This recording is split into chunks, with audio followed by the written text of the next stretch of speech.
Hey guys, welcome to my channel. Today we are going to be talking about how to stay conditioned when you travel. And today we are going to be talking about two ways to, two things we need to keep conditioned, and that is both our body and our mind. So first we're going to talk about how to keep our body conditioned while we travel as musicians. And this is going to be more for the musicians who cannot take their instruments to wherever they are traveling. And so yeah, let's get right into it.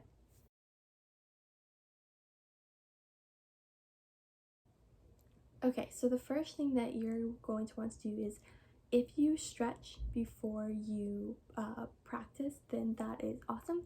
Good job. And I would just suggest that you continue to stretch, especially your wrists. Continue to make sure that they stay flexible, and you can just stretch every morning or night, however many times you stretch. Normally for me it would be like 2 or 3 times a day, because I do little practice blocks in the day. I fit them in, so I typically try to stretch before every single one. Sometimes that doesn't happen, but yeah, so I would just suggest to continue to stretch as many times as you normally do. And if you do not stretch, then I would highly suggest that you start stretching, because stretching can really just get all the tension out of your wrists and your neck and just any other part of your body that's holding tension. It really helps you relax, so that when you go into practicing, you don't build up as much tension as you normally would. And there's really no better time to start doing that than when you are on vacation, when you're traveling. Okay, so this next step is going to be more for string players, and that is, you want to keep your calluses up. You want to keep your fingers rough or whatever. For pianists, it probably wouldn't matter as much, but I guess you could do these if you wanted to, but this is more for stringed instruments.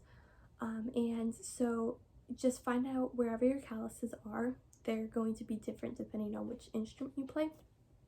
So for me, I have calluses on this part of my thumb, and I have a big one here and here. So they're gonna kind of vary in their placement depending on what you play, but you want to keep these up so that they don't fall off. You want to keep your calluses. And the reason for that is that if you lose your calluses and then come back and start playing, then you're gonna probably get blisters. If you start practicing as much as you were practicing, then you will probably get blisters. So one way that you can do this is you can use someone else's instrument. So for instance, since I am a harpist, I can't really find harps wherever I go, but what I can do is I can usually easily find a guitar.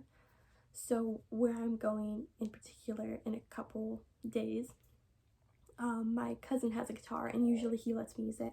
I'll ask him again this time around, but I normally just use his guitar, and I have a guitar somewhere, but I don't know where it is. But anyway, I would hold, so here's the body of the guitar. I would put it right here and use it kind of the wrong way, but the right way for where my calluses are. So you can do that. You can also take, not sure how well this would work, but in my mind it works. You could take those plastic knives and just don't go like this and cut your callus, but okay, here's the edge of the knife. Go like this, but on the knife.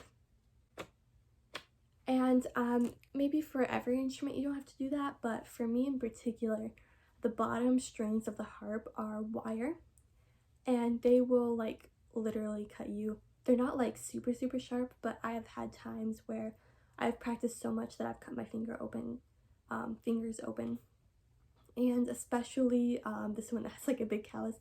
Anyway, so that's one finger that I would really want to do that trick with, because the wire strings are a little bit they're a little bit sharper. But yeah, that would be another thing.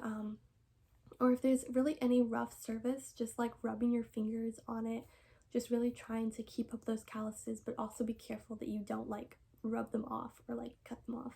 You want to be careful. So this next tip would also include pianists and really just all like instruments, I believe. Maybe not so much of like brass, but anyway, and that would just be moving your fingers a lot. So when you are a musician, you're just moving your fingers a lot, especially for classical music. You're gonna have a lot of fast parts, and so what I would suggest would be just putting your hands on a table and just like moving them. You can even play a song if you want, if you know like a song on the piano or whatever, you can just play it, but just like, it probably seems silly, but just like move them a lot and just keep up that movement in your fingers, because you can really lose your conditioning really fast and you just really want to keep that up. So that would be another thing that I would suggest. Okay, so now that we've talked about the body, we're going to talk about your mind. And honestly, I feel like this is probably easier to do, because when I think about like conditioning your mind, I think about like keeping up your music theory and keeping up your oral skills and keeping up, you know, sight reading, things like that. Sight reading might be a little harder, but this just really means bring materials that are going to keep your mind sharp in music, so that you don't go an extended period of time, even like 4 days, without without practicing and without like engaging your mind how you normally would. So I'm gonna go grab a couple books that I use just to kind of like give you guys an idea of what I'm talking about. Okay, so the first book that I'm going to show you is my oral book. So this is training for ABRSM. I don't know if you can read that, but it's really cool because I didn't know that they had specific books training you for the ABRSM exams. But I found this. It's a really, really good resource. I'm going through grade 4 right now. When ABRSM starts their exams back up, I will be in grade 5. But I did grade 4 with my oral because I was really behind in my oral. Actually, like, I didn't even realize what it was before ABRSM. So I've been going through this book. It has a CD. Currently it's in my CD player, but it would have one right here. And this has been a really, really great resource. I really, really like this book. And yeah, it's crazy how fast my ears have improved through using this. And actually, I'm going to be taking a trip in a couple days. I think I mentioned earlier. And what I'm going to do is I'm going to post this video, and then later I'm going to post a vlog of my trip, just showing you guys like kind of all of this in practice. And I will not be taking this book because, one, I'm going to be super, super careful, and I really do not want to break the disc that goes with this, because that would be so bad. I really need this book. So I'm not going to bring that. And also, besides like the TV, I don't really know of any other like means to play that. And I really don't want to like annoy people with like the screaming intro of like improve your oral. Like, if you guys have done this, you'll know what I mean, but they like scream it and everything. Anyway, so I'm not going to bring this. I'm not going to annoy people, and I'm not going to break anything. But if you're going to do if you're gonna like go, like drive somewhere, I'm fine. That's part of the reason. But if you were going to drive anywhere and you knew that it would be safe, or if you have a means to play it, maybe like in a room, kind of quiet and everything, then I would suggest, if you have this, to bring it. So that's for oral. Another thing that I would suggest would be bringing some music theory. So this is actually a college level book. I believe it's like it's called Basic Materials in Music Theory, a programmed course. It's this one right here, and this has been so good. It's really fun, honestly, to go through it. It's talking about the science behind sound waves and everything, which is also cool because I'm learning that in physics also. But yeah, so it's really good. Just to kind of like show you guys what you do. It's like a self-grading book. So what you do is, on one side, they're going to ask you a question, and then on the other side, there's going to be the answer. And what you do is, like, there's this little piano thing. It's like this right here, and you can use that to cover up the answers while you fill in the questions, and then you can check it and see if you got it right. You can also just use like half a piece of paper, just like fold a piece of paper if you don't have that. But yeah, I really enjoy this book, and I would really suggest getting it. I got it where it's like, it's not an actual book, obviously. I just put it in this binder. It's just loose pages, and it was a lot less expensive, so I would kind of suggest doing that because it was a college book, and college books are really expensive. Okay, so my next thing would be sorry, that looked like a spider for a second. That was scary. Okay, so my next thing would be, this kind of goes with RL2, but I have this little page in my Harp Olympic book.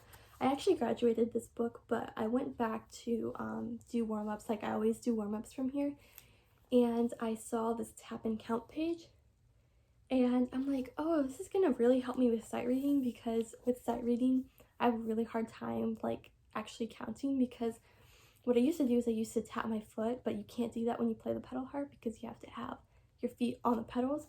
So I've really struggled since then with sight reading. I used to not be like that bad, or at least not really bad at keeping my tempo, but now I am. So this, I was like, oh, this is really gonna help, and I need stuff to do during the the plane ride. So I'm just gonna take this, I'll just print this page out so I carry as little as possible. But yeah, if you have anything like that, that's really great. And then also, you can just bring like some fun reading. This is The Gift of Music. I really have enjoyed this book. I'm like a couple pages in, not even that far. But I really enjoy learning about the great composers, any composer. And so this has been a really fun book. And yeah, that's really all that I have to say about that.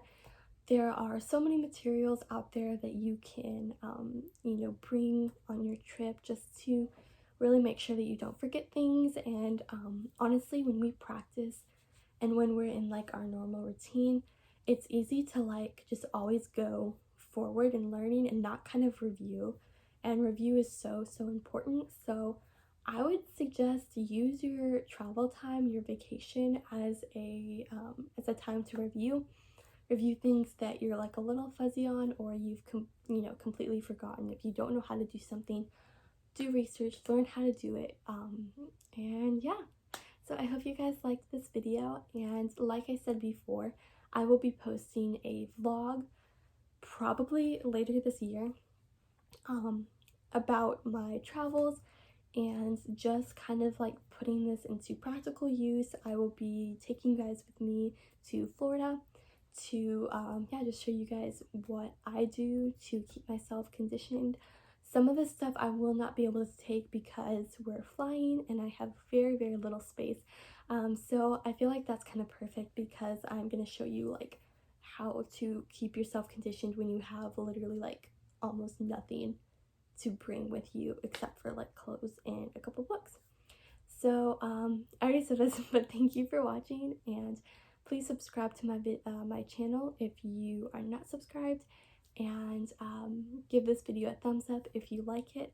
I post a ton of content like this for musicians, so if you want, keep watching my videos, and I will see you guys next week. Goodbye.